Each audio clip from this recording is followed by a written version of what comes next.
Jai Hind. Friends, as I told you, after giving a brief about the background and a short introduction, we must proceed further. That is, where we stand now because of our immediate recent past, say 100-150 years. ये 100-150 साल इसलिए important है क्योंकि इसके अंदर महात्मा गांधी जी आ गए, मगर उससे पहले एक बहुत ही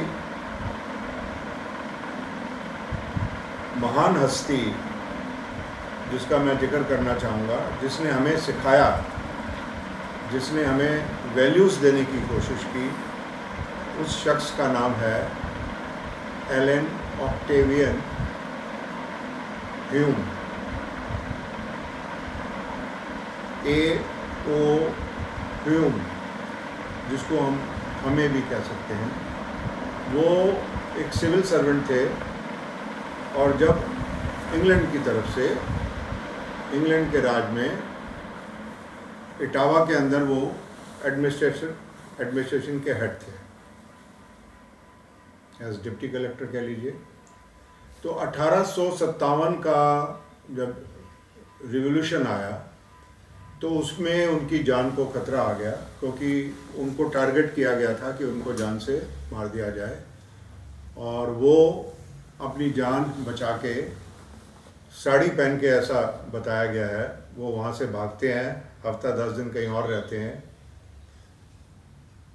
तो वो शख्स, जैसे कि आपको मालूम है, उसके बाद बड़ी लंबी चौड़ी सजाएं मिली, बड़े लोगों को फांसी हुई, पर वो शख्स की सोच अलग थी।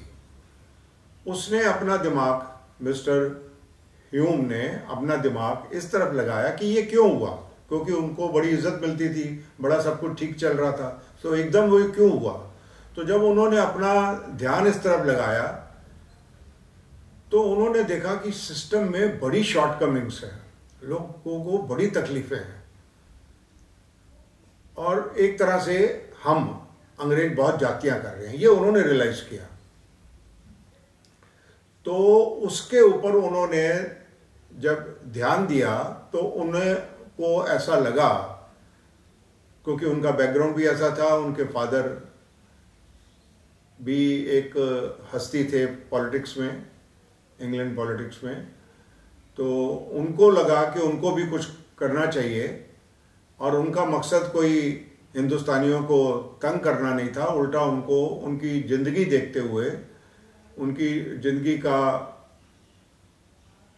गिरावट देखते हुए उनको उठाने की कोशिश की, जो उस समय के रहन सहन था। तो उन्होंने देखा कि उनका शोषण हो रहा है, गरीब आदमी और गरीब हो रहा है, उसको खाने को नहीं मिल रहा। तो उसने, मिस्टर ह्यूम ने हमें प्रेरित किया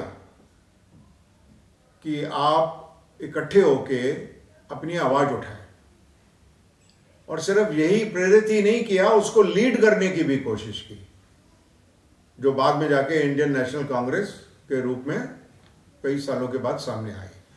तो ये उन्होंने एकदम से नहीं किया, पहले तो वो जॉब करते रहे, फिर जब वो रिटायर हुए, 1857 में वो जॉब में थे, जब रिटायर हुए तो उसके बाद तो उन्होंने फुल फ्लैज करना शुरू कर दिया। मगर उनकी कुछ बातें मैं जरूर आपसे शेयर करना चाहूँगा कि उन्होंने 1893 में, 1893 में कलकत्ता यूनिवर्सिटी के जो ग्रेजुएट थे, जो बैचलर्स ग्रेजुएट बन के गए, उनको एक लेटर लिखा, एड्रेस किया। मैं तो समझता हूं कि ये लेटर का जो कंटेक्स्ट है वो हमें बचपन से ही सबको पढ़ाना चाहिए था। वो तो हमें हिस्ट्री में देख के खुद मिलता है, मगर मैंने कभी इसका जिक्र नहीं सुना था। ये तो जब मैंने अपना अध्ययन किया कि भाई हम कहाँ खड़े हैं, तो तब मेरे को ये लेटर सामने आया। तो ये 1893 में जो उन्होंने कैलकाटा यूनिवर्सिटी के ग्रेजुएट्स को, पास आउट्स को ये लेटर लिखा था, उसमें उन्होंने एक तरह से उनको चैलेंज किया। उनको चैलेंज ये किया कि तुम्हारी पढ़ाई का फ़ायदा तब है कि जब तुम खुद उठो, अपने राइट्स के लिए आवाज़ उठाओ, इकट्ठे मिलके एक अनसेल्फिश डेडिकेटेड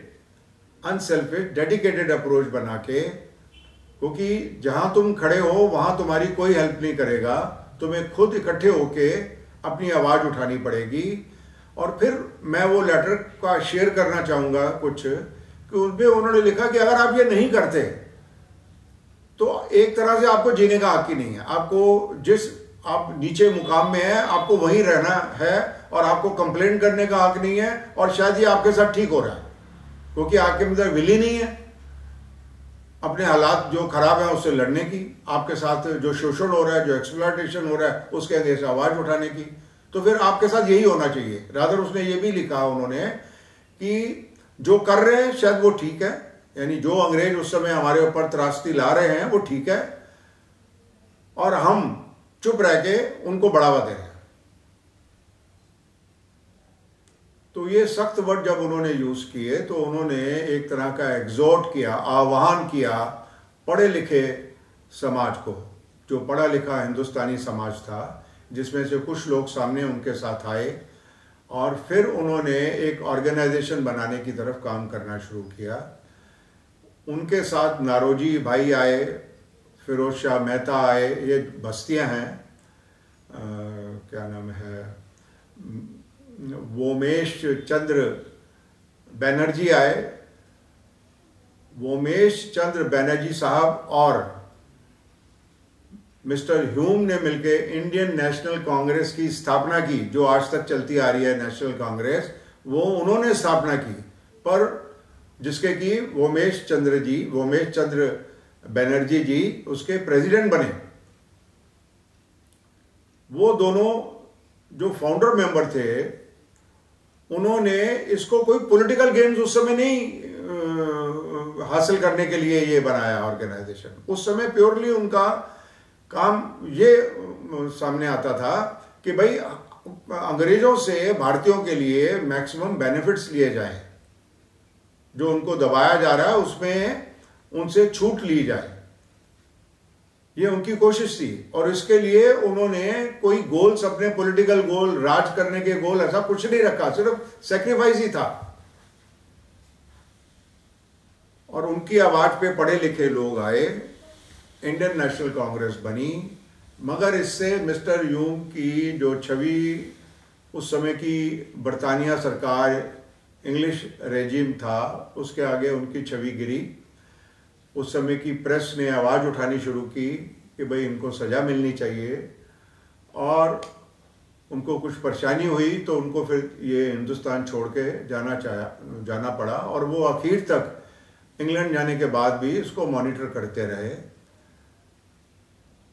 तो मैं इससे ये देखता हूं कि हमारी जो इतनी बुरी हालत थी उसको किसी हिंदुस्तानी के अंदर या समझ नहीं थी उस समय, या रिसोर्सेस नहीं थे, या विजन नहीं था। तो एक इंग्लिश ने हमें बताया कि तुम तो, क्योंकि हम उससे पहले खाली अंग्रेजों से ही नहीं भुगतते आ रहे थे, हम तो उससे पहले जो हिंदुस्तानी राजे थे, 550 जो रियासतें थी, उनके पैरों तले तो हम तो सैकड़ों साल से कुचलते आ रहे थे, हमें कुचला जा रहा था। इंग्लिश ने भी वही किया, तो हम तो शायद यही समझते थे हमारी तकदीर है। तो उसने आपको बताया कि नहीं, आपकी तकदीर नहीं है, आप उठो और अपने हालात को ठीक करने के लिए खुद लड़ो, अनसेल्फिश अप्रोच रखो। मगर उनकी, जब मैंने देखा तो उनकी अपील में थोड़ी लिमिटेशन थी।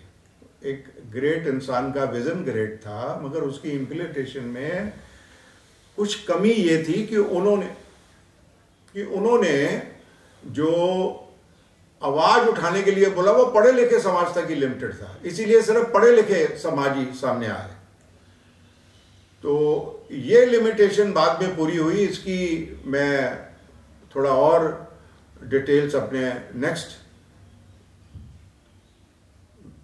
एपिसोड में लूँगा ताकि हम समझ सके, फिर उसके आगे हम अपना एक्शन प्लान बना सकें। जय हिंद।